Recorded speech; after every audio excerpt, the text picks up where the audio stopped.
بسم الله الرحمن الرحيم. ألف لام ميم. غلبت الروم في أدنى الأرض وهم من بعد غلبهم سيغلبون في بضع سنين.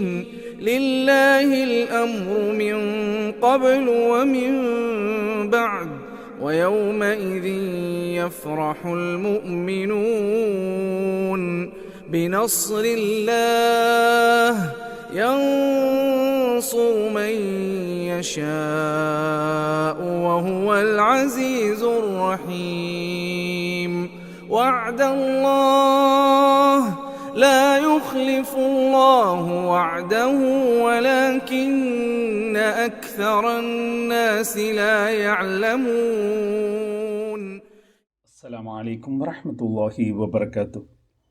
ഖുർആൻ പദം 1371 ദിവസത്തിലേക്ക് എല്ലാവരെയും ഹാർദമായി സ്വാഗതം ചെയ്യുന്നു. വിശുദ്ധ ഖുർആനിലെ 30-ാമത്തെ അധ്യായമായ സൂറത്തുർ റൂമിലെ 1 മുതൽ 6 വരെയുള്ള ആയത്തുകളാണ് ഇന്ന് പഠന വിധേയമാക്കുന്നത്. ക്ലാസ് ആരംഭിക്കുന്നതിനായി ആദരണീയനായ ഡോക്ടർ എ വിലായത്തുള്ള സാഹിബിനെ ക്ഷണിക്കുന്നു. അസ്സലാമു അലൈക്കും വറഹ്മത്തുള്ളാഹി വബറകാതുഹു. അഊദു ബില്ലാഹി മിനശ് ശൈത്വാനിർ റജീം. ബിസ്മില്ലാഹിർ റഹ്മാനിർ റഹീം. അലിഫ് ലാം മീം. ഗുലിബത്തിർ റൂം ഫീ അദ്നൽ അർദി വഹും മിൻ ബഅദി ഗലബിഹിം സയഗ്ലിബൂൻ في بضع سنين.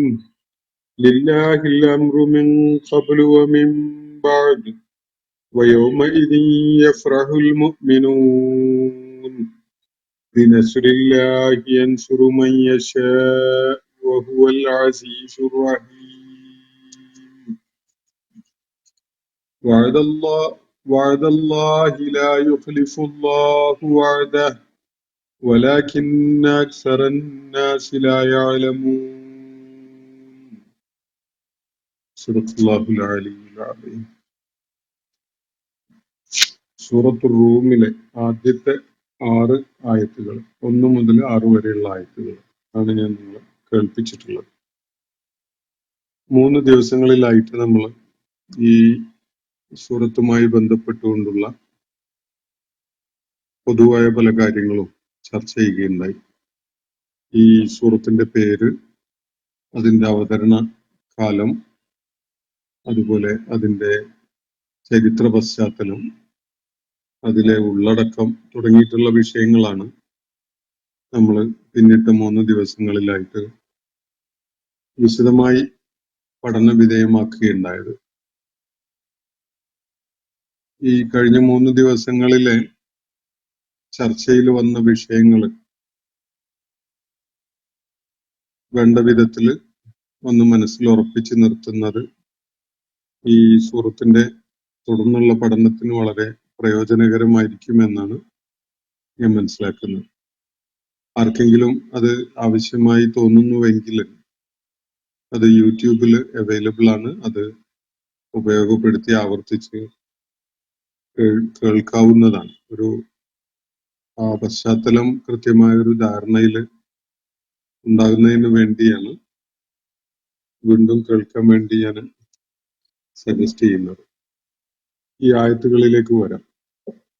വിശുദ്ധ ഖുർആനിലെ പല സൂറത്തുകളെയും പോലെ മുഖത്തായത്തുകൾ കൊണ്ടാണ് ഈ സൂറത്ത് തുടങ്ങുന്നത്. അലിഫ് ലാം മീം.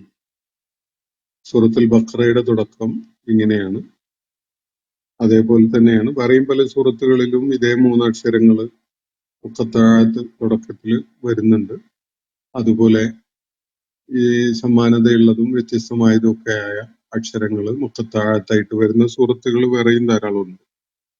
നമ്മൾ അതിനെക്കുറിച്ച് പൊതുവായിട്ട് പല കാര്യങ്ങളും മനസ്സിലാക്കിയിട്ടുള്ളത് കൊണ്ട് ഈ സൂറത്തിന്റെ തുടക്കത്തിലെ 3 അക്ഷരങ്ങളെ പരാമർശിച്ചുകൊണ്ട് വിശേഷിച്ച് ഞാനൊന്നും പറയുന്നില്ല. നമ്മൾ അതിന്റെ നമുക്ക് സാധ്യമായ സാധ്യതകളൊക്കെ വെച്ചുകൊണ്ട് വിശദീകരിക്കപ്പെട്ട കാര്യങ്ങളാണത്.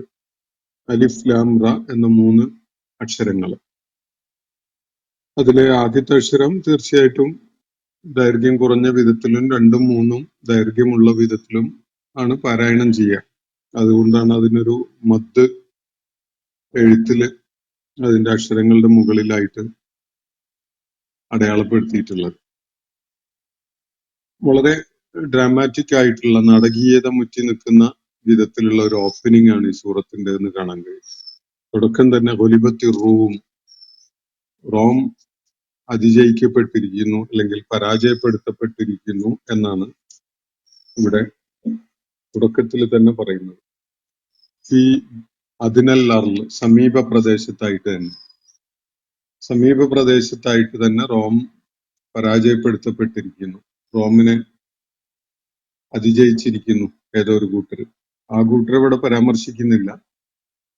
റോം പരാജയപ്പെടുത്തപ്പെട്ട കാര്യമാണ് ഇവിടെ പറയുന്നത്. പരാജയപ്പെടുത്തിയത് ആരാണെന്നൊന്നും ഇവിടെ സൂചിപ്പിക്കുന്നില്ല. അതിന്റെ വിശേഷിച്ച ആവശ്യമില്ല. ഇത് അവതരിക്കുന്നത് ആ സംഭവത്തിനോടനുബന്ധിച്ച് അല്ലെങ്കിൽ ആ ഉടനെ തന്നെ ആയതുകൊണ്ടും ചുറ്റുപാടും നടക്കുന്ന സംഭവ വികാസങ്ങളെ മനസ്സിലാക്കാൻ ഈ ഖുർആന്റെ അഭിസംബോധിതർക്ക് വളരെയേറെ സാധ്യതയുള്ളത് കൊണ്ടൊക്കെ ആയിട്ട് അത് പരാമർശിക്കപ്പെടാതെ പോവുകയാണ് എന്ന് മനസ്സിലാക്കാം. ഒലിബത്തി റോം പരാജയപ്പെടുത്തപ്പെട്ടിരിക്കുന്നു.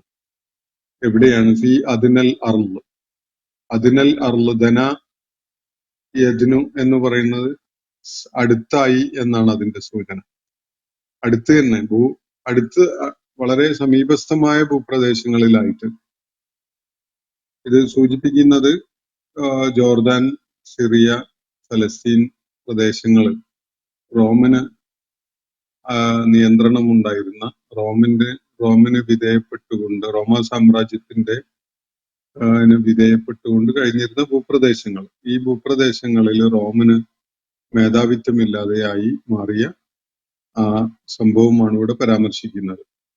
ഖോസ്രോ പർവേസ് എന്ന പേർഷ്യൻ ചക്രവർത്തി ഹെർക്കുലീസ് രാജാവിന്റെ കാലത്താണ് റോമിനെതിരിലുള്ള ഈ പോരാട്ടത്തിന് രംഗത്ത് വരുന്നതും ഫലസ്തീനിലെ ബൈത്തുൽ മഖ്ദിസും അതുപോലെ ക്രൈസ്തവര് വളരെ പ്രാധാന്യപൂർവ്വം കാണുന്ന ഹോളി സെപ്പൾക്കർ, യേശു കുരിശിലേറ്റപ്പെട്ടു എന്ന് അവര് സങ്കല്പിക്കുന്ന ആ സ്പോട്ടും അതുപോലെയുള്ള ഇടങ്ങളും ഒക്കെ തകർത്ത് ആ പ്രദേശത്തിന്റെയൊക്കെ നിയന്ത്രണം പേർഷ്യക്കാരുടെ കയ്യിലാകുന്ന ആ സംഭവം. നബി സല്ലല്ലാഹു അലൈഹി വസല്ലം അള്ളാഹുവിന്റെ പ്രവാചകനായി രംഗത്ത് വന്ന് ഏകദേശം ഒരു 5 വർഷം പിന്നിട്ട ഘട്ടത്തിലാണ് ഈ സംഭവം അരങ്ങേറുന്നത്. ആ സംഭവത്തിലേക്കാണ് ഇവിടെ അള്ളാഹു നമ്മുടെ ശ്രദ്ധ കൊണ്ടുപോകുന്നത്. ഹുലിബത്തി റൂം ഫി അതിനൽ അർളി വഹും മിൻ ബഅദി ഖലബിഹിം സയഗ്ലിബൂൻ. അതിനെ തുടർന്ന് അള്ളാഹു ഒരു പ്രവചനം നടത്തുകയാണ് ഇവിടെ. വഹും മിൻ ബഅദി ഖലബിഹിം, അവരുടെ ഈ പരാജയത്തിന് ശേഷം സയഗ്ലിബൂൻ, അവര് വിജയിക്കുന്നവരായി മാറും. അവരുടെ പ്രതിയോഗികളെ അതിജയിച്ച് വിജയം വരിക്കുന്നവരായി മാറും. ഫി ബിളോയ് സിനീൻ, ഏതാനും വർഷങ്ങൾക്കുള്ളിലായിട്ട്. ഫി ബിളോയ് സിനീൻ, ഞാൻ ഈ കാര്യങ്ങൾ വളരെ വിശദമായിട്ട് നേരത്തെ പറഞ്ഞിട്ടുള്ളതാണ്. 10 കുറഞ്ഞ കാലയളവ്, 10 വർഷത്തിൽ താഴെ, ഇതാണ് സൂചിപ്പിക്കപ്പെടുന്നത്. അപ്പോ 10 വർഷത്തിൽ താഴെയുള്ള ചുരുങ്ങിയ ഒരു കാലയളവിനുള്ളിലായി അവര് ഈ പരാജയത്തെ തുടർന്ന് വിജയം കൈവരിക്കുന്നതാണ്. എന്ന് പറഞ്ഞാൽ അവരെ പരാജയപ്പെടുത്തി ആ ഭൂപ്രദേശങ്ങളുടെ നിയന്ത്രണം കൈയടക്കിയ പേർഷ്യയെ പരാജയപ്പെടുത്തി ആ പ്രദേശങ്ങളുടെ നിയന്ത്രണം റോം വീണ്ടെടുക്കുന്നതാണ് എന്നാണ് ഇവിടെ സൂചിപ്പിക്കപ്പെടുന്ന കാര്യം. ലില്ലാഹിൽ അംറു മിൻ ഖബ്ൽ വ മിൻ ബഅദ്, കാര്യങ്ങളുടെ മേലുള്ള സമ്പൂർണമായ നിയന്ത്രണവും അധികാരവും അത് അള്ളാഹുവിനുള്ളതാണ്, അള്ളാഹുവിൻ്റെതാണ്. നേരത്തെയും അങ്ങനെയാണ്, ഇപ്പോ പിന്നീട് വരാനിരിക്കുന്ന കാലത്തും അങ്ങനെയാണ്. മിൻ ഖബ്ലു വ മിൻ ബഅദ്, നേരത്തെയും മുന്നേയും, ഈ സംഭവത്തിന് മുമ്പും ഈ സംഭവത്തിന് ശേഷവും കാര്യങ്ങളുടെ മേലുള്ള സമ്പൂർണമായ നിയന്ത്രണം അള്ളാഹുവിനാണ്. ഈ പ്രവചനം ഇവിടെ നടത്തപ്പെട്ടിരിക്കുന്നതും കാര്യങ്ങളുടെ മേൽ അള്ളാഹുവിനുള്ള സമ്പൂർണമായ നിയന്ത്രണത്തിന്റെ അടിസ്ഥാനത്തിലാണ് എന്നൊരു സൂചന അതിൽ അടങ്ങിയിട്ടുണ്ട്. വയോമ ഇതിൻ, ആ നാളിൽ എന്ന് പറഞ്ഞ റോം വീണ്ടും വിജയം വരിക്കുന്ന ആ ഘട്ടത്തിൽ, യഫ്രഹുൽ മുഅ്മിനൂൻ, സത്യവിശ്വാസികളും ആനന്ദത്തിലായിരിക്കും, അവരും ആഹ്ലാദത്തിലായിരിക്കും. അവർ ആഹ്ലാദിക്കുന്നത് റോമിന്റെ വിജയത്തിന്റെ പേരിൽ മാത്രമല്ല എന്നാണ് പിന്നീട് തെളിയിക്കപ്പെടുകയുണ്ടായത്. ആദ്യത്തെ സംഭവം അബ്ദുല്ലാഹിബ്നു അബ്ബാസ് റളിയല്ലാഹു അൻഹുവിന്റെ ഒരു റിപ്പോർട്ട്, വേറെ പല സഹാബിമാരുടെയും അതിനോട് യോജിപ്പുള്ള വാചകങ്ങൾ അല്ലെങ്കിൽ റിവായത്തുകൾ കാണാൻ സാധിക്കും. അബ്ദുല്ലാഹിബ്നു അബ്ബാസ് റളിയല്ലാഹു അൻഹുമ രേഖപ്പെടുത്തുന്ന ഒരു കാര്യം, ഈ വിജയം, റോം രണ്ടാമത് നേടുന്ന ഈ വിജയം, പേർഷ്യക്ക് മേൽ റോം നേടുന്ന വിജയം, അത് ബദർ യുദ്ധം നടക്കുന്ന അതേ ഘട്ടത്തിലാണ് എന്നാണ്. അതേ വർഷം അതേ ഘട്ടത്തിലാണ് റോമിന്റെ ഈ വിജയം ഉണ്ടാവുന്നത്. ഏകദേശം ഒരു 8 അതുപോലെ ഒരു 1.5 വർഷമൊക്കെ, 9 വർഷത്തിൽ അല്പം കൂടുതലോ അല്ലെങ്കിൽ കുറവോ ഒക്കെ ആയിട്ടുള്ള ഒരു ഘട്ടത്തിലാണ് ബദർ യുദ്ധം നടക്കുന്നത്. ഈ സംഭവത്തിന് ശേഷം 13 വർഷക്കാലമാണ് നബി സല്ലല്ലാഹു അലൈഹി വസല്ലം മക്കയില് ഹിജ്റക്ക് മുമ്പ് ഉണ്ടായിരുന്നത്.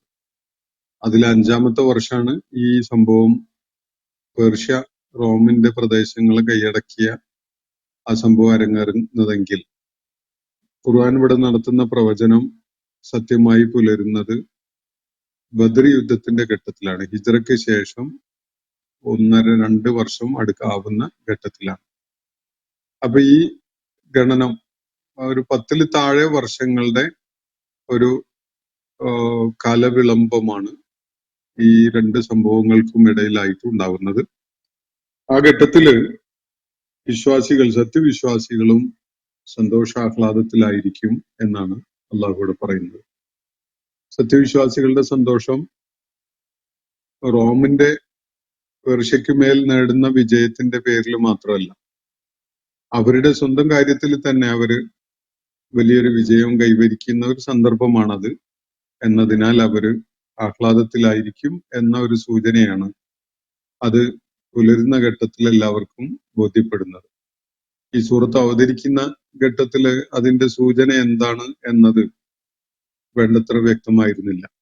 റോം വിജയിക്കുമ്പോൾ മുസ്ലിങ്ങൾ പിന്തുണച്ചിരുന്ന ഒരു കക്ഷി എന്നുള്ള നിലക്ക് മുസ്ലിങ്ങൾക്ക് പേർഷ്യക്കാരെക്കാൾ ആഭിമുഖ്യമോ വിധേയത്വമോ അടുപ്പമോ ഒക്കെ തോന്നിയിരുന്ന ഒരു വിഭാഗം എന്നുള്ള നിലക്ക് റോമിന്റെ വിജയത്തിൽ മുസ്ലിങ്ങൾ ആഹ്ലാദിക്കുന്നു എന്നൊരു സംഗതിയായിട്ട് മനസ്സിലാക്കപ്പെട്ടിരുന്നതാണെങ്കിലും ഈ സംഭവം സത്യമായി പുലർന്ന ഘട്ടത്തില് മുസ്ലിങ്ങൾക്ക് അല്ലാതെ തന്നെ തങ്ങളുടെ തന്നെ വിജയത്തിന്റെ പേരിൽ ആഹ്ലാദിക്കാൻ സാധിക്കുന്ന ഒരു സാഹചര്യവും സന്ദർഭവുമാണ് സംജാതമാവുകയുണ്ടായത് എന്നതാണ് വസ്തുത. ഈ നസ്റുല്ലാഹി യൻസുറു മൻ യശാ, ഇവിടെ യഫ്രഹുൽ മുഅ്മിനൂൻ എന്ന് പറഞ്ഞല്ലോ, വയൗമ ഇദിൻ യഫ്രഹുൽ മുഅ്മിനൂൻ, അതിനോട് തന്നെ ചേർത്ത് വായിക്കേണ്ട ഒരു വാചകമാണ് ബിനസ്രില്ലാ, അള്ളാഹുവിന്റെ സഹായം കാരണമായിട്ട്. അള്ളാഹുവിന്റെ സഹായം കാരണമായിട്ട്, അള്ളാഹു നൽകിയ വിജയം കാരണമായിട്ട് ആ നാളിൽ സത്യവിശ്വാസികൾ ആഹ്ലാദിക്കുന്നവരുമായിരിക്കും എന്നാണ് ഇവിടെ പറയുന്നത്. അപ്പോ മുഹമ്മദ് നബി സല്ലല്ലാഹു അലൈഹി വസല്ലമിന്റെ അനുയായികൾക്ക് ദൈവിക സഹായത്താൽ ഒരു വലിയ വിജയം ഉണ്ടായി എന്നതാണ് അവരെ ആഹ്ലാദിപ്പിക്കുന്ന കാര്യം എന്നതാണ് ഇവിടെ നമുക്ക് സൂചനയായിട്ട് ലഭിക്കുന്നത്. തുടർന്ന് അള്ളാഹു പറയുന്നത് യൻസുറു മൻ യശാ, അവൻ ഉദ്ദേശിക്കുന്നവരെയാണ് അവൻ സഹായിക്കുന്നത്. അള്ളാഹുവിന്റെ മശീഅത്ത് സഹായമായി ആർക്കെങ്കിലും വല്ലതും അള്ളാഹുവിന്റെ ഭാഗത്ത് നിന്നുള്ള സഹായമായിട്ട് ലഭിക്കുന്നുവെങ്കിൽ അത് അള്ളാഹു ഉദ്ദേശപൂർവം അവന്റെ മശീഅത്ത് പ്രകാരം നൽകുന്ന സഹായമാണ്. യൻസുറു മൻ യശാ, അവൻ ഉദ്ദേശിക്കുന്നവരെ, അതിന് അള്ളാഹുവിന് തികഞ്ഞ കൃത്യതയുള്ള ന്യായങ്ങൾ ഉണ്ടാകും. ആരെ അള്ളാഹു സഹായിക്കുന്നു എങ്കിൽ, ആരെങ്കിലും സഹായിക്കുന്നുവെങ്കിൽ അള്ളാഹുവിന്റെ ആ നിലപാടിന് അള്ളാഹുവിന്റെ ആ തീരുമാനത്തിന് അതിന് അടിത്തറയായി ഉപോത്ഫലകമായ ചില ന്യായങ്ങൾ ഉണ്ടാകും. അത് അള്ളാഹുവിന്റെ മശീഅത്ത് നിർണയിക്കുന്ന ഘടകങ്ങളിൽ പെട്ടതാണ്. എന്തായാലും അള്ളാഹു ഉദ്ദേശിക്കുന്നവരെ അള്ളാഹു സഹായിക്കുന്നു. വഹുവൽ അസീസുർ റഹീം, അവൻ വളരെയേറെ പ്രതാപമുള്ളവനും കരുണയുള്ളവനുമാണ് എന്നാണ് തുടർന്ന് പറയുന്നത്. അള്ളാഹുവിന്റെ കരുത്തും കാരുണ്യവുമാണ് ഇവിടെ ചൂണ്ടിക്കാണിക്കപ്പെടുന്നത്.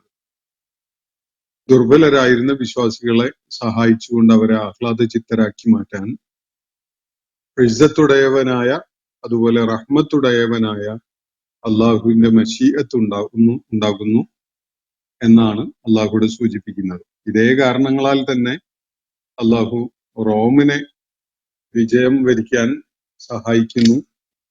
അതുപോലെ നേരത്തെ റോമിന് പ്രതിസന്ധികൾ ഉണ്ടായി എന്നതും തുടർന്ന് അള്ളാഹുവിടെ പ്രവചിച്ചിട്ടുള്ളത് പോലെ ഏതാനും വർഷങ്ങൾക്കുള്ളിലായിട്ട് അവർക്ക് വിജയം കൈവരിക്കാൻ സാധിച്ചു എന്നതുമാണ് ഇവിടെ സൂചിപ്പിക്കപ്പെടുന്നതായിട്ട് നമുക്ക് മനസ്സിലാക്കാൻ സാധിക്കാം.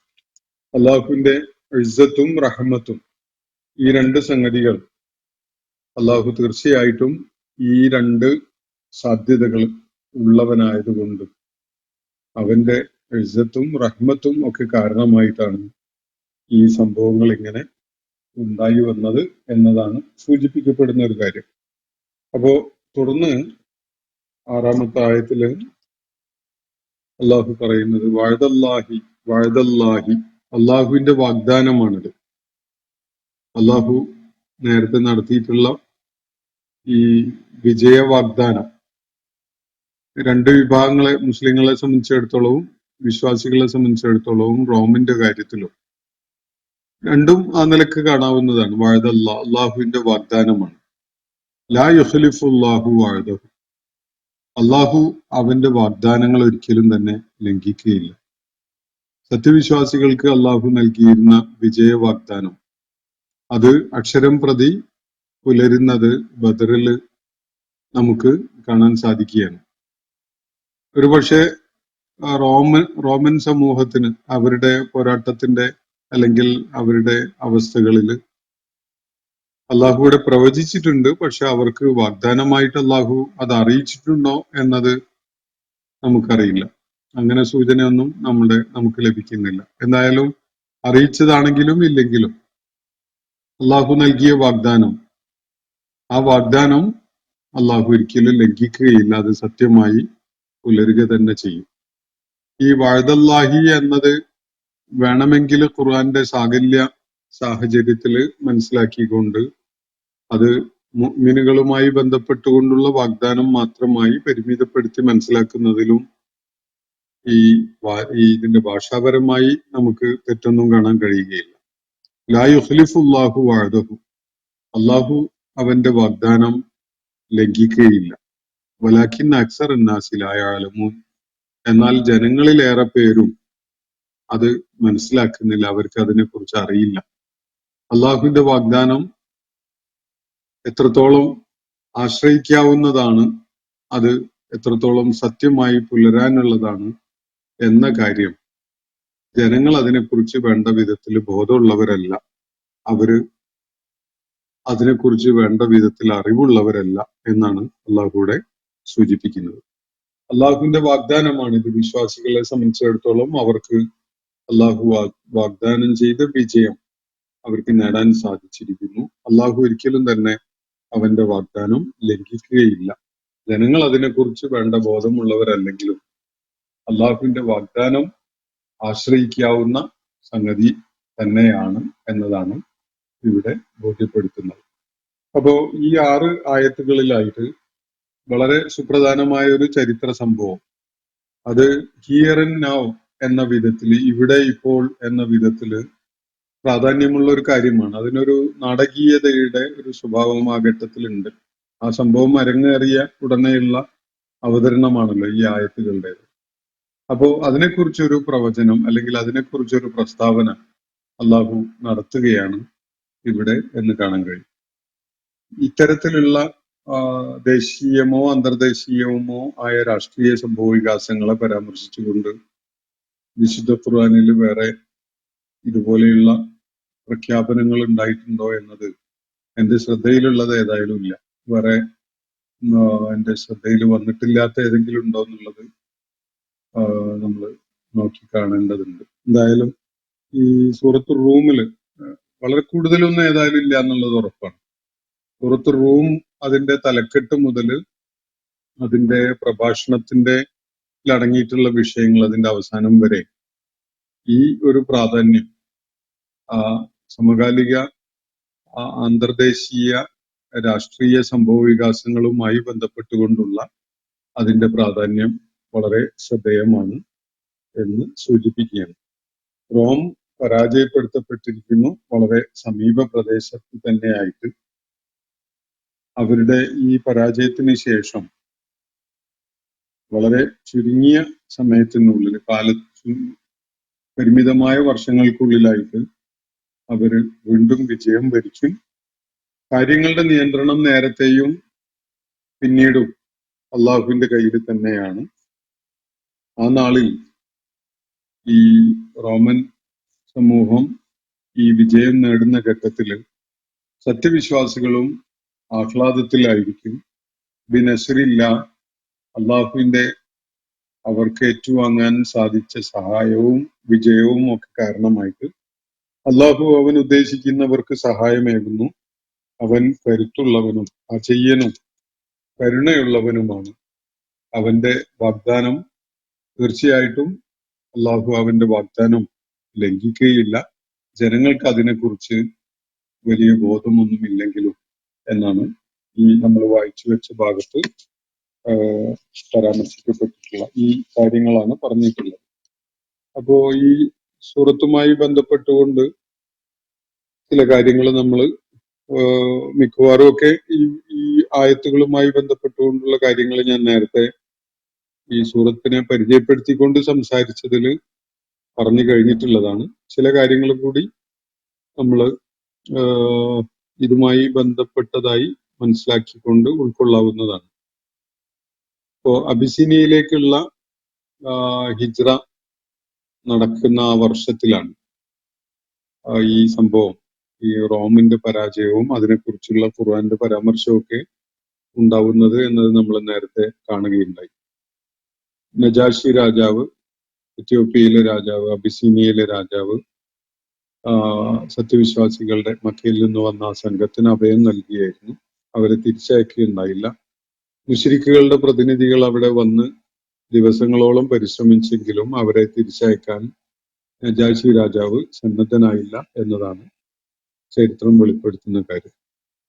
ഈ കാരണത്താല് മക്കയിലെ നബി സല്ലല്ലാഹു അലൈഹി വസല്ലമയുടെ അനുയായികൾക്ക് പേർഷ്യക്കാരായ മജൂസികളെക്കാൾ മാനസികമായി അടുപ്പവും പ്രതിബദ്ധതയും ഒക്കെ അനുഭവപ്പെട്ടിരുന്നത്, ഗുണകാംക്ഷയും ഒക്കെ തോന്നിയിരുന്നത് റോമാ സാമ്രാജ്യവുമായി സൗഹൃദത്തിലുള്ള ക്രൈസ്തവ രാജ്യങ്ങളുമൊക്കെ ആയിട്ടായിരുന്നു.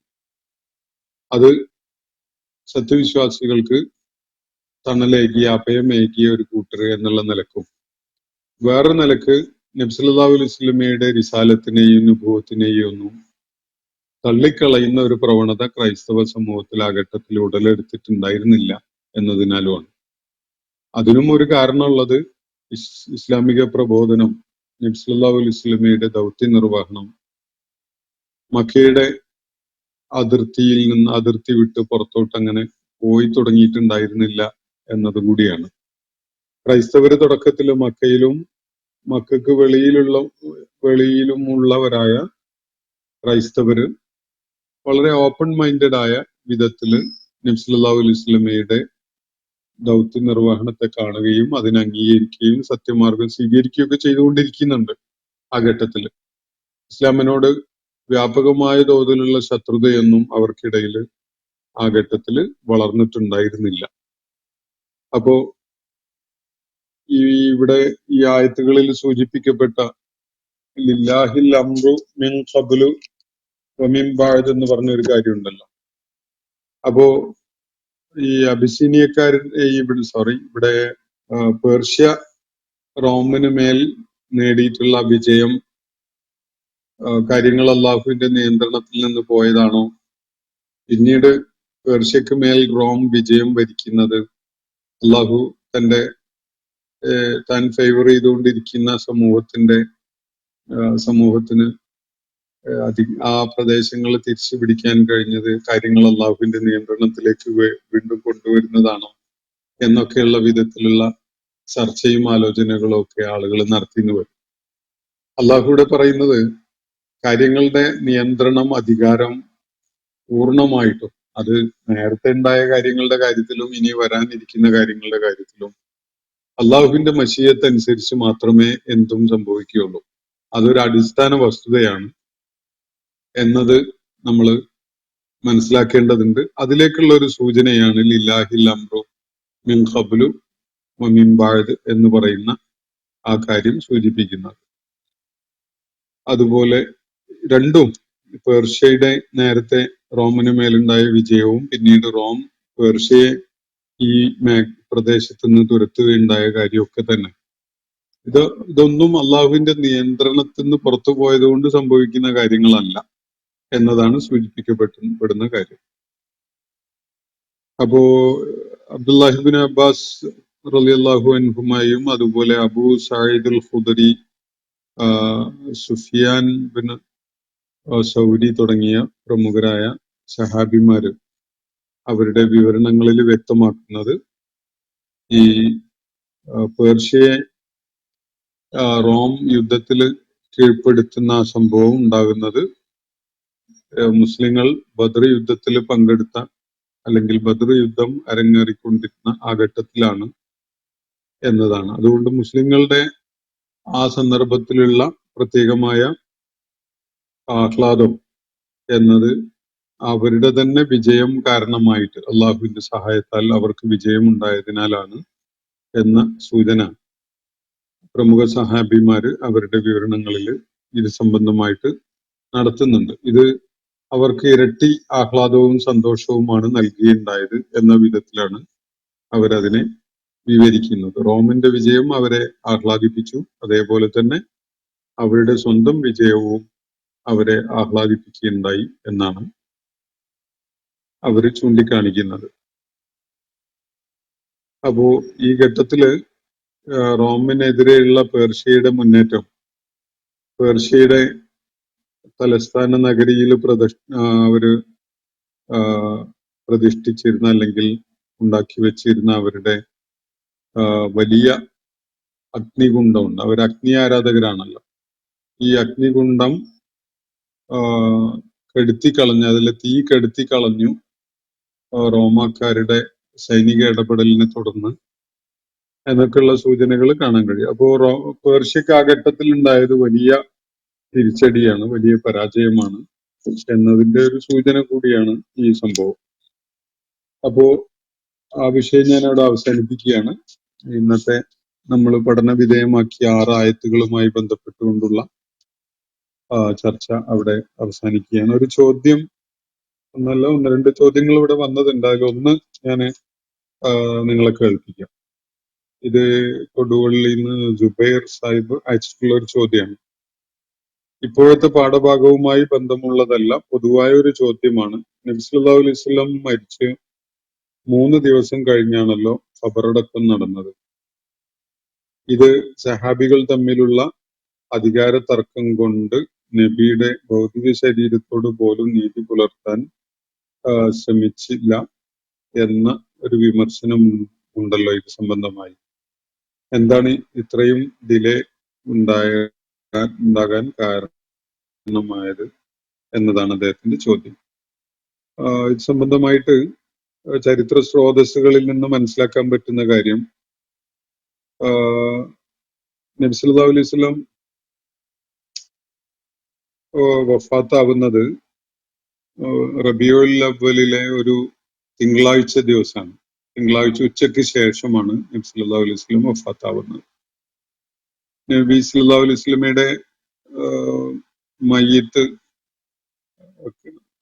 കഫൻ ചെയ്യുന്നത്, കുളിപ്പിച്ച് കഫൻ ചെയ്തു തയ്യാറാക്കുന്നത് തിങ്കളാഴ്ച ഉച്ചയ്ക്ക് ശേഷം മരിച്ച് പിറ്റേന്ന് കാലത്താണ്. ചൊവ്വാഴ്ചയാണ്. ആ ഘട്ടത്തില് മുസ്ലിമീങ്ങള് നബി സല്ലല്ലാഹു അലൈഹി വസല്ലമയുടെ കീഴിൽ ജീവിച്ചിരുന്ന ഒരു വലിയൊരു സമൂഹമായിട്ട് മാറിയിട്ടുണ്ടായിരുന്നല്ലോ. എല്ലാ കാര്യത്തിലും മാതൃകയായി നബി സല്ലല്ലാഹു അലൈഹി വസല്ലമയോട് ചോദിച്ചറിഞ്ഞുകൊണ്ട് നിർവഹിച്ചിരുന്ന ഒരു ഘട്ടത്തിൽ പെട്ടെന്ന് നബി സല്ലല്ലാഹു അലൈഹി വസല്ലം വഫാത്താകുന്നതോടുകൂടി മുസ്ലിം സമൂഹത്തിന് നേതൃത്വമില്ലാത്തൊരവസ്ഥ സംജാതമാവുകയാണ്. പ്രത്യേകിച്ചൊരു പിൻഗാമിയെ നിശ്ചയിച്ചുകൊണ്ടല്ല നബി സല്ലല്ലാഹു അലൈഹി വസല്ലം വഫാത്താവുന്നത്. സ്വാഭാവികമായി സംഭവിക്കുന്ന ഒരു അന്താളിപ്പ് തീർച്ചയായിട്ടും മുസ്ലിം സമൂഹം ആ ഘട്ടത്തിൽ അനുഭവിച്ചിട്ടുണ്ട്. അതിന്റെ ചരിത്ര വിശദാംശങ്ങളൊക്കെ നമുക്ക് പല ഘട്ടങ്ങളിലായിട്ട് മനസ്സിലാക്കാൻ സാധിച്ചിട്ടുള്ളതാണ്. അതുകൊണ്ട് തുടർന്ന് നബി സല്ലല്ലാഹു അലൈഹി വസല്ലമയുടെ മയ്യിത്ത് കഫൻ ചെയ്ത് തയ്യാറാക്കി വെച്ചതിനെ തുടർന്ന് ആളുകള് അദ്ദേഹത്തിന്റെ വീട്ടില് അങ്ങനെ വ്യക്തികളായി വന്നുകൊണ്ട് തുടരെ മയ്യിത്ത് നിസ്കാരത്തിൽ ഏർപ്പെട്ടുകൊണ്ടാണ്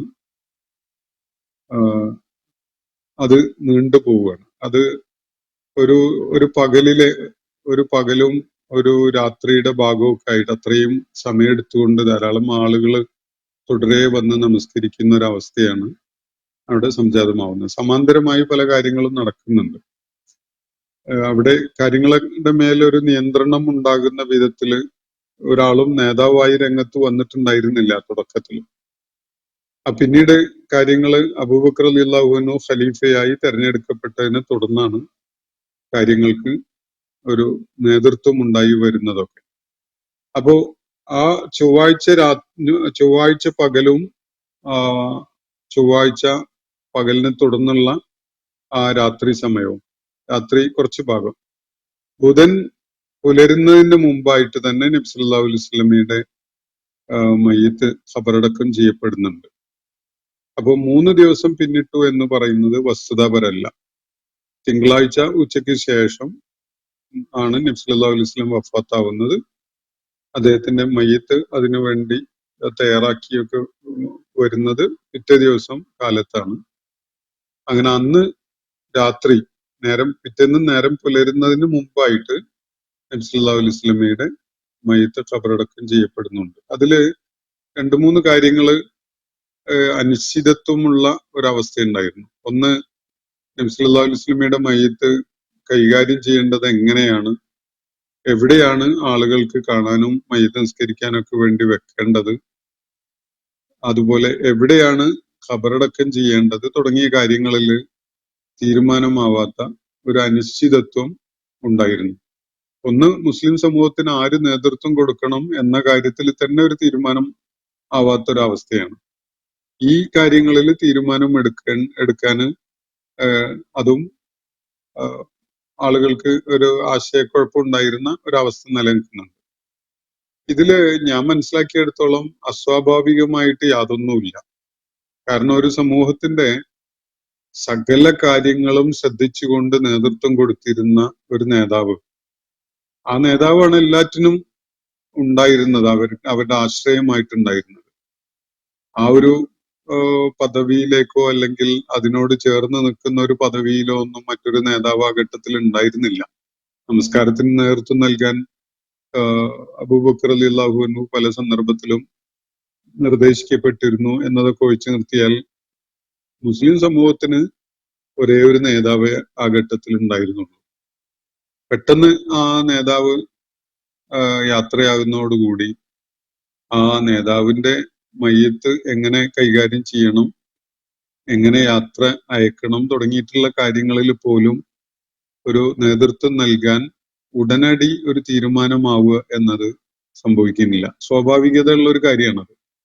കാരണം ആളുകൾ അതിനെക്കുറിച്ച് നേരത്തെ കൺസേൺഡ് ആയിരുന്നില്ല എന്നതും അതില് ഏറ്റവും ശരിയായ ഒരു തീരുമാനം ഉണ്ടായി വരിക എന്നതും ഒക്കെ വളരെ കരുതലോടുകൂടി ചെയ്യേണ്ട കാര്യങ്ങളാണ്. അത് വളരെ പെർഫെക്റ്റ് ആയിട്ടൊന്നും മുസ്ലിം സമൂഹത്തിന് ചെയ്യാൻ പറ്റിയിട്ടുണ്ടെന്ന് നമുക്ക് പറയാൻ കഴിയില്ല. അതില് ഒന്ന്, ഒരുപക്ഷെ നമ്മൾ ഈ കാലഘട്ടത്തിൽ തിരിഞ്ഞു നോക്കുമ്പോഴുള്ള കുറെ സങ്കീർണമായ ആലോചനകളും കൂടി അതിനോട് ചേർന്ന് വരുന്നോണ്ടാവണം ഇന്നത്തെ പോലെയുള്ള ഒരു നേതൃത്വത്തെ തിരഞ്ഞെടുക്കാനുള്ള സംവിധാനമോ അല്ലെങ്കിൽ അങ്ങനെയുള്ള ഒരു ട്രാൻസ്പെറൻസിയോ അതിനുള്ള സാങ്കേതികമായ വളർച്ചയൊന്നും നേടിയ ഒരു കാലമല്ല അത്. ആ കാലത്ത് പ്രമുഖരായ യോഗ്യരായ സമൂഹത്തില് സ്വാധീനമുള്ള ആളുകള് കൂടിയാലോചിച്ച് ഒരു കാര്യം പറയുകയും അതിനോട് ബാക്കിയുള്ളവർ യോജിക്കുകയൊക്കെ ചെയ്യുക എന്നുള്ള ഒരു രീതിയാണ് ഉള്ളത്. നമ്മളെ ഇന്നത്തെ ജനായത്ത ക്രമം പോലെ എല്ലാവർക്കും വോട്ടവകാശവും എല്ലാവരും കാര്യങ്ങളില് ഒരു നിർണയം നടത്തുന്ന വിധത്തില് ഇടപഴകുകയൊക്കെ ചെയ്യുന്ന ഒരു രീതി അന്ന് ഡെവലപ്പ് ചെയ്തിട്ടില്ല. അതൊക്കെ മനുഷ്യ സമൂഹത്തിൽ തന്നെ ഡെവലപ്പ് ചെയ്ത് വരുന്നത് ഒരുപാട് വർഷങ്ങളുടെ ശേഷമാണ്. എന്നാൽ പോലും ആ കാലഘട്ടത്തിന് സാധ്യമാവുന്ന ഒരു സുതാര്യതയില് ഒരു എല്ലാവരെയും തൃപ്തിപ്പെടുത്തുന്ന വിധത്തിലുള്ള ഒരു രീതിയിൽ ഒക്കെ തന്നെയാണ് സഹീഫയിൽ വെച്ച് നടന്ന ഒത്തുചേരലില് അബൂബക്കർ റളിയല്ലാഹു അൻഹു നോമിനേറ്റ് ചെയ്യപ്പെടുന്നതും അദ്ദേഹം മുസ്ലിങ്ങളുടെ നേതാവായി തെരഞ്ഞെടുക്കപ്പെടുന്നതും ഒക്കെ. അതിനെ തുടർന്ന് അബൂബക്കർ റളിയല്ലാഹു അൻഹുവാണ് കാര്യങ്ങൾക്ക് മേൽനോട്ടം വഹിക്കുന്നത്. നബി സല്ലല്ലാഹു അലൈഹി വസല്ലമയുടെ മയ്യത്ത് നിസ്കാരം ജമാഅത്തായിട്ടല്ല നിർവഹിക്കപ്പെട്ടത്. ആളുകള് ഓരോരുത്തരായിട്ട് വന്ന് നിസ്കരിച്ച് പോകുന്ന ഒരു അവസ്ഥയാണ് ആ ഘട്ടത്തിൽ ഉണ്ടായിരുന്നത്. അതിന് ഈ നേതാവിനെ തെരഞ്ഞെടുക്കുക എന്ന ഒരു സംഗതി നടന്നിട്ടില്ലാത്ത ഒരു സാഹചര്യം സ്വാഭാവികമായിട്ട്, കാരണം അവര് അത്രയും വലിയ പ്രാധാന്യം അതിന് നൽകിയിട്ടുണ്ടായിരുന്നു. ഈ നയിക്കേണ്ടത് ആ സമൂഹത്തിന്റെ നായകൻ തന്നെയാണ് എന്ന രീതിയിലാണ് അവർ ശീലിച്ചു വന്നിട്ടുണ്ടായിരുന്നത്. നബി സല്ലല്ലാഹു അലൈഹി വസല്ലം ഹാളിറായ ഒരു സമൂഹത്തില് ഒരു സംഘത്തില് വേറെ ആരെങ്കിലും തൽക്കാലം എന്നാല് നീ ഇമാമ് നിക്ക് എന്ന് പറഞ്ഞിട്ട് ഒരാളെ നിർത്തുന്ന ഒരു ഏർപ്പാടില്ല. അങ്ങനെ ഉണ്ടാവാറില്ല. നബി സല്ലല്ലാഹു അലൈഹി വസല്ലം നേതൃത്വം കൊടുക്കുന്ന ആ സമൂഹത്തിന് നേതാവായിട്ട് ഇമാമായിട്ട് നബി സല്ലല്ലാഹു അലൈഹി വസല്ലം തന്നെയാണ് നമസ്കരിച്ചിരുന്നത്. അതെ, നമ്മുടെ ഇപ്പോ രീതി അങ്ങനെ അല്ലല്ലോ. പലപ്പോഴും നമ്മുടെ സമൂഹത്തിൽ നമ്മുടെ പള്ളികളില് നിശ്ചയിക്കപ്പെട്ട ഇമാമ് ഉണ്ടെങ്കിൽ തന്നെ വേറെ ആരെങ്കിലും ഒക്കെ വരുമ്പോ ആ ഇമാമ് വേറൊരാളോട് നിൽക്കാൻ പറയുന്ന രീതിയൊക്കെ നമ്മൾ പിന്തുടരുന്നുണ്ട്. അത് എല്ലായിടത്തും ഉണ്ട്. അപ്പൊ അതുപോലെ അല്ല ആ ഘട്ടത്തിൽ. അപ്പൊ അവരെ സംബന്ധിച്ചിടത്തോളം അങ്ങനെ ആര് നയിക്കണം എന്ന വിധത്തിലുള്ള ഒരു തീരുമാനമാകാതെ എല്ലാവരും ഒരേ സമയത്ത് ജമാഅത്തായി നിസ്കരിച്ചുകൊണ്ട് അത് അവസാനിപ്പിക്കുക എന്നുള്ള ഒരു സംഗതി സാധിക്കാത്ത ഒരു സാഹചര്യം അന്ന് നിലവിലുണ്ടായിരുന്നു. അപ്പൊ ഇത്രയൊക്കെയാണ് അതിന്റെ സ്വാഭാവികതയിൽ വരുന്ന ഒരു സമയം മാത്രമേ അതിനടുത്തതായിട്ട് നമുക്ക് കാണാൻ കഴിയുകയുള്ളൂ. വളരെ പെട്ടെന്ന് ഒരു തീരുമാനം എടുത്ത് നബി സല്ലല്ലാഹു അലൈഹി വസല്ലമയുടെ മയ്യിത്ത് ഖബറടക്കുക എന്നത് സാധിക്കുന്ന ഒരു സാഹചര്യമല്ല ഉള്ളത്. കാരണം അത് അത്രയും പ്രാധാന്യമുള്ള ഒരു വ്യക്തിയാണ്. അദ്ദേഹത്തിന്റെ പെട്ടെന്നുണ്ടായ അസാന്നിധ്യം അല്ലെങ്കിൽ അഭാവം, അദ്ദേഹം വിടവാങ്ങുക എന്നൊരു സംഗതി ഉണ്ടാകുന്നത് ചെറിയൊരു ഷോക്കൊന്നുമല്ല മുസ്ലിം സമൂഹത്തിന് ആ ഘട്ടത്തിൽ ഉണ്ടായിട്ടുള്ളത്. ഉമർ റളിയല്ലാഹു അൻഹു ഒക്കെ പ്രതികരിച്ച രീതിയും സന്ദർഭത്തിന്റെ പ്രാധാന്യം മനസ്സിലാക്കിക്കൊണ്ട് അബൂബക്കർ റളിയല്ലാഹു അൻഹു അതിലിടപെട്ട് സംസാരിച്ചതൊക്കെ നമുക്ക് അറിയുന്ന ചരിത്രമാണ്. എന്തായാലും എന്തെങ്കിലും നിലക്ക് നബി സല്ലല്ലാഹു അലൈഹി വസല്ലമയുടെ മയ്യത്ത് കൈകാര്യം ചെയ്യുന്നതിൽ അനാദരവോ അല്ലെങ്കിൽ അതിൽ കാലവിളമ്പോ ഒന്നും അസ്വാഭാവികമായ വിധത്തിൽ ഉണ്ടായിട്ടില്ല എന്നതാണ് ഞാൻ മനസ്സിലാക്കുന്ന കാര്യം. 3 ദിവസം ആയിട്ടില്ല, യഥാർത്ഥത്തില് 2 ദിവസം എന്ന് വേണമെങ്കിൽ പറയാം, അത്രേ ഉണ്ടാവുന്നുള്ളൂ. തിങ്കളാഴ്ച ഉച്ചയ്ക്ക് ശേഷം മരിച്ചത് ബുധനാഴ്ച നേരം പുലരുന്നതിന് മുമ്പായിട്ട് മയ്യത്ത് ഖബറടക്കല് നടന്നിട്ടുണ്ട്. ഇതാണ് ചരിത്രത്തിൽ നിന്ന് മനസ്സിലാക്കാൻ പറ്റുന്ന കാര്യം. അതുപോലെ സമാന്തരമായി നേതൃത്വത്തെ തെരഞ്ഞെടുക്കുന്നതിനൊക്കെ വേണ്ടിയുള്ള നീക്കങ്ങള്, അതിനെ തുടർന്ന് പിന്നീട് ഉണ്ടായിട്ടുള്ള ചില സ്വാരസ്യങ്ങള്, ഇതൊക്കെ മനുഷ്യ സഹജമായ ഏത് സമൂഹത്തിലും ഉണ്ടാവാൻ സാധ്യതയുള്ള നിലപാടുകളും അഭിപ്രായ പ്രകടനങ്ങളും അല്ലെങ്കിൽ ആളുകളുടെ ധാരണക്ക് വിരുദ്ധമായ വിധത്തിലുള്ള ചില സംഭവങ്ങളും ഒക്കെ അങ്ങനെ ഏത് വിഷയത്തിലും ഉണ്ടാകാം. അത് മനുഷ്യരാണല്ലോ. സ്വാഭാവികമായിട്ട് നബി സല്ലല്ലാഹു അലൈഹി വസല്ലമക്ക് നബി സല്ലല്ലാഹു അലൈഹി വസല്ലമയോട് ഓരോരുത്തർക്കും ഉണ്ടായിരുന്ന അടുപ്പത്തിന്റെ ആ ക്വാളിറ്റി അനുസരിച്ച് പലർക്കും ആ വിധത്തില് നബിയോട് ഏറ്റവും അടുത്ത ആള് ഞാനാണ് എന്നൊരു തോന്നല് ഉണ്ടായിട്ടുണ്ട്. ആ വിധത്തിലായിരുന്നു നബി സല്ലല്ലാഹു അലൈഹി വസല്ലം എല്ലാവരോടും അടുപ്പം കാണിച്ചിരുന്നത്. അങ്ങനെയല്ലാതെ ഒരു പിൻഗാമിയെ നിശ്ചയിച്ചുകൊണ്ട് നബി സല്ലല്ലാഹു അലൈഹി വസല്ലം കടന്നു പോവുക എന്ന രീതിയല്ല ഉണ്ടായിട്ടുള്ളത്. ചില തെറ്റിദ്ധാരണകള് സമൂഹത്തിൽ പരക്കുകയും ഉദ്ദേശപൂർവം തന്നെ ആ ഒരു തെറ്റിദ്ധാരണ ബിൽഡപ്പ് ചെയ്തിട്ട് അതിന്റെ അടിസ്ഥാനത്തിലുള്ള വിഭാഗീയത ഒക്കെ സൃഷ്ടിക്കലൊക്കെ ഉണ്ടായിട്ടുള്ളത് പിൽക്കാലത്താണ്.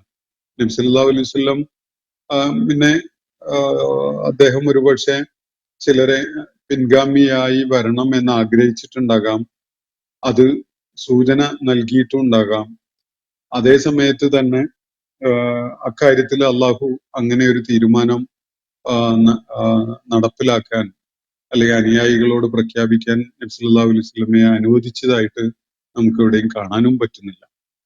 ചില പരോക്ഷമായ സൂചനകൾ വെച്ചുകൊണ്ട് അത് നബി സല്ലല്ലാഹു അലൈഹി വസല്ലമയുടെ നിർദ്ദേശമാണ് എന്ന നിലക്കൊക്കെ ചിലര് അതിനെ വലുതാക്കി പറയുന്നതൊക്കെ കാണാം. പക്ഷെ അത് തീർത്തും അടിസ്ഥാനരഹിതമായ ഒരു കൺക്ലൂഷൻ ആയിട്ടാണ് എനിക്ക് വ്യക്തിപരമായിട്ട് ബോധ്യപ്പെട്ടിട്ടുള്ളത്. അപ്പോ ചിലരെ പിൻഗാമിയായി വരണമെന്ന് നബി സല്ലല്ലാഹു അലൈഹി വസല്ലം ആഗ്രഹിച്ചിട്ടുണ്ടാകാം. അതുപോലെ അങ്ങനെ ഉള്ള ആളുകൾ ചിലപ്പോ അങ്ങനെ ഒരു പ്രതീക്ഷയിൽ കഴിഞ്ഞിട്ടും ഉണ്ടാകാം. പക്ഷെ അങ്ങനെ ഒരു അവകാശവാദം താനാണ് പിൻഗാമി, നബി സല്ലല്ലാഹു അലൈഹി വസല്ലം തന്നെ പിൻഗാമിയായി നിശ്ചയിച്ചിട്ടുണ്ട് എന്ന വിധത്തില് ഒരാളും തന്നെ അവകാശവാദം ഉന്നയിച്ചിട്ടില്ല എന്നതാണ് വസ്തുത. വേണ്ട പരിഗണന കൂടിയാലോചന സമയത്തുണ്ടായില്ല.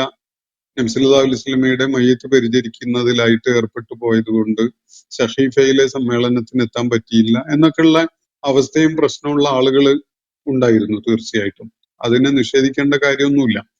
അതേ സമയത്ത് സന്ദർഭത്തിന്റെ ഔചിത്യം മനസ്സിലാക്കിക്കൊണ്ട് നബി സല്ലല്ലാഹു അലൈഹി വസല്ലമയുടെ വഫാത്തിനെ തുടർന്ന് തന്നെ മക്കയും മദീനയും പരിസരവും ഒരു കലാപഭൂമിയാകാൻ സാധ്യതയുണ്ട് എന്നത് മുൻകൂട്ടി കണ്ടുകൊണ്ട് കാര്യങ്ങളുടെ നിയന്ത്രണം ഏറ്റെടുക്കുകയും സ്തുത്യർഹമായ വിധത്തില് അത് കൈകാര്യം ചെയ്യുകയൊക്കെയാണ് പലരും ചെയ്തിട്ടുള്ളത് എന്നത് സൂക്ഷ്മമായി വിലയിരുത്തിയാൽ മനസ്സിലാക്കാൻ പറ്റും. നബി സല്ലല്ലാഹു അലൈഹി വസല്ലമയുടെ പാഠശാലയിൽ വളർന്നു വന്ന ആളുകളാണല്ലോ. അവരുടെ മേന്മയും മഹത്വവും ഒക്കെ മനസ്സിലാക്കാൻ വിശുദ്ധ ഖുർആൻ അവരെ കുറിച്ച് നടത്തുന്ന പരാമർശങ്ങൾ തന്നെ ധാരാളം മതി. ഞാൻ ആ വിഷയങ്ങളിലേക്കൊന്നും തൽക്കാലം പോകുന്നില്ല. എന്തായാലും നബി സല്ലല്ലാഹു അലൈഹി വസല്ലമയുടെ മയ്യത്തിനോട് ഉദ്ദേശപൂർവമായ എന്തെങ്കിലും അനാദരവ് ആരെങ്കിലും കാണിക്കുകയോ അല്ലെങ്കിൽ അസ്വാഭാവികമായ ഒരു കാലവിളംബം മയ്യത്ത് ഖബറടക്കുന്നതിൽ ഉണ്ടായി എന്ന് കരുതുന്നതിനോ അടിത്തറയില്ല എന്നാണ് ഞാൻ മനസ്സിലാക്കുന്നത്. പലരും തനിച്ചായി നിസ്കരിക്കാൻ സമയം എടുത്ത് നീണ്ടു പോയത് കൊണ്ടും കാര്യങ്ങൾക്ക് നേതൃത്വം കൊടുക്കാൻ ഒരാൾ രംഗത്ത് വരല് വളരെ അനിവാര്യമായിരുന്നു എന്നതിനാലും പെട്ടെന്ന് അസംഘടിതമായി പോയ ഒരു സമൂഹത്തെ ശരിയായ രീതിയിൽ നിയന്ത്രിച്ച് കൈകാര്യം ചെയ്ത് നേതൃത്വം കൊടുത്ത് രംഗത്ത് വരാൻ ഒരാൾക്ക് അതിനുള്ള ഒരു ലെജിറ്റിമസി ഉണ്ടായി വരാൻ സമയമെടുത്തത് കൊണ്ടൊക്കെയുള്ള ചില സ്വാഭാവികമായ ഡിലേ മാത്രമാണത് എന്നാണ് ഞാൻ മനസ്സിലാക്കുന്നത്. അല്ലാഹു അഅലം. ഞാൻ അവസാനിപ്പിക്കുകയാണ്. വാഖിർ ദഅവാന അനിൽ ഹംദുലില്ലാഹി റബ്ബിൽ ആലമീൻ. അസ്സലാമു അലൈക്കും വറഹ്മത്തുള്ളാഹി വബറകാതുഹു. ഇന്നത്തെ ഖുർആൻ പദം ഇവിടെ സമാപിക്കുന്നു. ഖുർആൻ പഠനത്തിൽ പങ്കെടുത്ത എല്ലാവർക്കും അല്ലാഹു അർഹമായ പ്രതിഫലം നൽകി അനുഗ്രഹിക്കട്ടെ. വആഖിർ ദഅവാന അനിൽ ഹംദുലില്ലാഹി റബ്ബിൽ ആലമീൻ. അസ്സലാമു അലൈക്കും വറഹ്മത്തുള്ളാഹി വബറകാതുഹു.